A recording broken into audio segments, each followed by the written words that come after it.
जय श्री श्याम भक्तों, कैसे हैं आप सब। भक्तों, आज है सावन मास की पुत्रदा एकादशी। सावन महीने में गुरुवार के दिन अगर एकादशी का व्रत आ जाए तो विष्णु भगवान की अति कृपा होती है। निसंतान को संतान प्राप्ति होती है और जिनके संतान हैं उनके कार्य में प्रगति होती है। ये व्रत तो वैसे फलाहार करके ही किया जाता है। सुबह संकल्प लिया जाता है, थोड़ा सा जल लेकर के। चावल नहीं खाते हैं लेकिन चावल का दान कर सकते हैं। शालिग्राम जी के ऊपर आप तुलसी दल चढ़ा सकते हैं। भगवान शिव की और भगवान विष्णु जी की अति कृपा हमें प्राप्त होती है। तो अगर आप व्रत ना कर सके तो कथा अवश्य सुने और थोड़े से नियम का आप जरूर पालन करें। थोड़ा सा नियम ये है कि प्याज लहसुन का आप त्याग करें, कम बोलें और साथ में जो है आप थोड़ा खा लें। जैसे कभी दही खा लिया एक टाइम पे तो एक टाइम पे आपने अन्न का भोजन कर लिया, तो इस टाइम पे जो इस तरह भी जो है व्रत पूरा हो जाता है। भगवान शिव पर आप नारियल चढ़ा सकते हैं। विष्णु जी के मंदिर में आज नारियल चढ़ा सकते हैं। तुलसी माता के पौधा जो है उसके नीचे आप नारियल चढ़ा सकते हैं। तो जिन्हें पुत्र नहीं है उन्हें पुत्र की प्राप्ति होती है और जिन्हें संतान नहीं है उन्हें संतान की प्राप्ति क्या होती है। ऐसे हमारे बड़े बुजुर्ग कहते हैं, ऐसे हमारे शास्त्र कहते हैं। तो चलिए आज शुरू करते हैं हम पुत्रदा एकादशी व्रत का महत्व। आज विष्णु सहस्त्र नाम का पाठ भी करना चाहिए। अगर नहीं कर सके तो उनका विष्णु सहस्त्र नाम का सुन लेना चाहिए। इससे भी हमें बहुत अपार सुख की प्राप्ति होती है। जिन्हें संतान नहीं होती उनसे संतान होती है।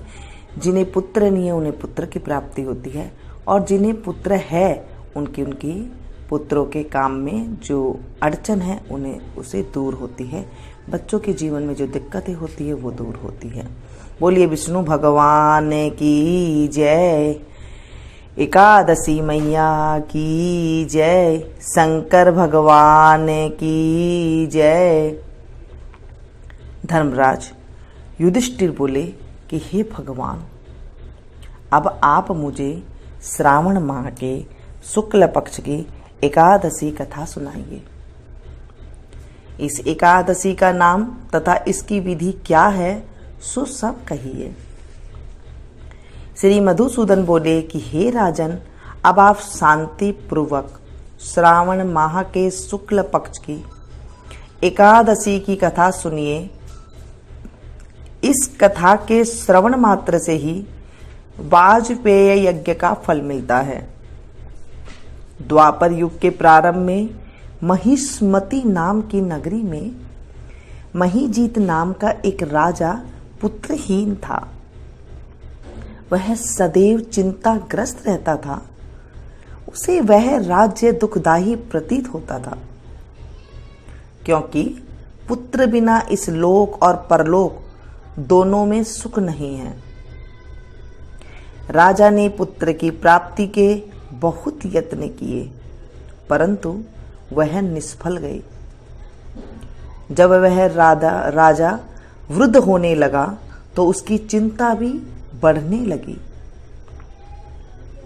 एक दिन उस राजा ने प्रजा को संबोधन करके कहा कि ना तो मैंने अपने जीवन में पाप किया और न अन्याय पूर्वक प्रजा से धन एकत्र किया है।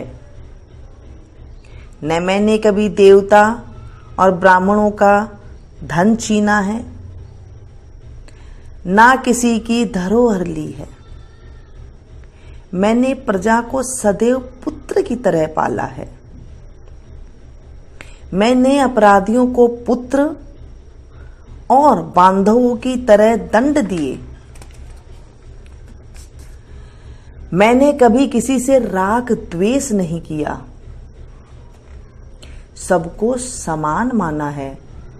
इस प्रकार धर्मयुक्त राज्य करने पर भी मैं इस समय महा दुख पा रहा हूं।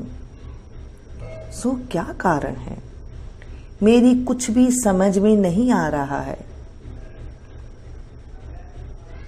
राजा महीजीत की इस बात को विचारने के लिए मंत्रीगण आदि वन को गए वहां वन में जाकर उन्होंने बड़े बड़े मुनियों के दर्शन किए। उस स्थान पर वयोवृद्ध और धर्म के ज्ञाता महर्षि लोमस के पास गई।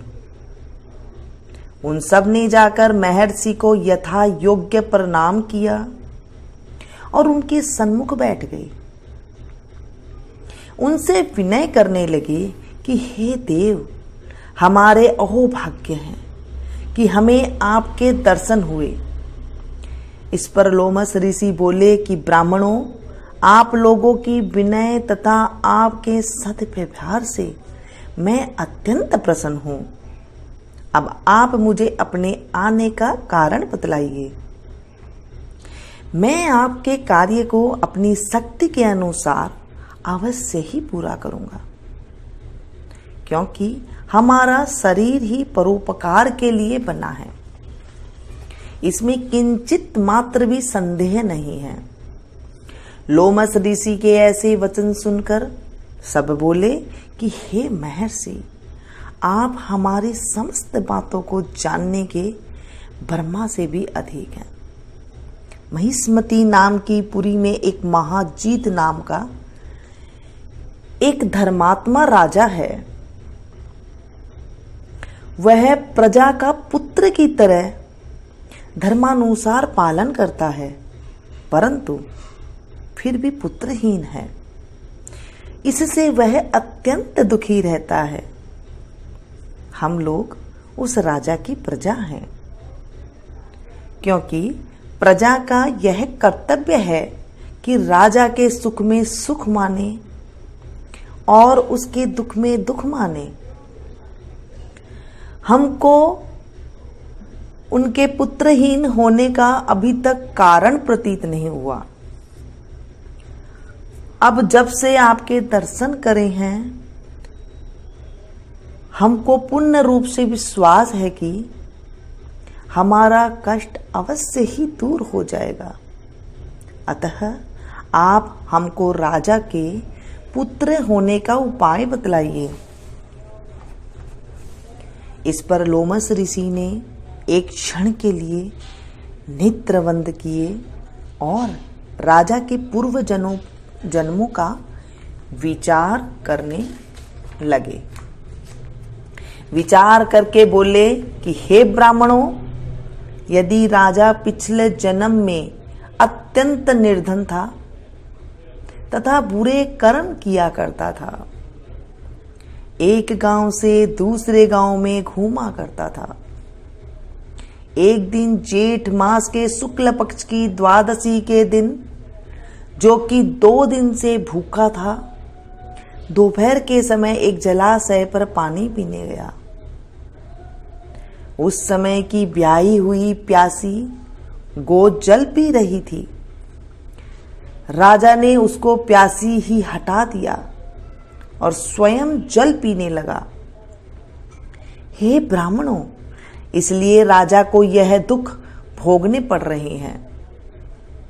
एकादशी के दिन भूखा रहने से उसको राजा होना पड़ा और प्यासी गो को हटाने से पुत्र का वियोग का दुख भोगना पड़ा।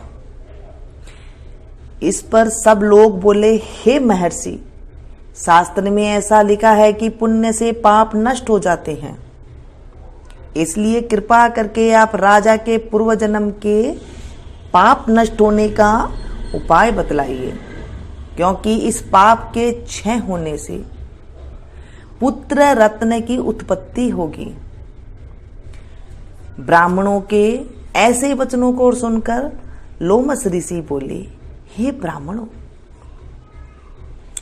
यदि श्रावण माह की शुक्ल पक्ष की पुत्रदा एकादशी को तुम सब लोग व्रत करो और रात्रि को जागरण करो और उस व्रत का फल राजा को प्रदान कर दो, तो तुम्हारे राजा के पुत्र रत्न पैदा होगा।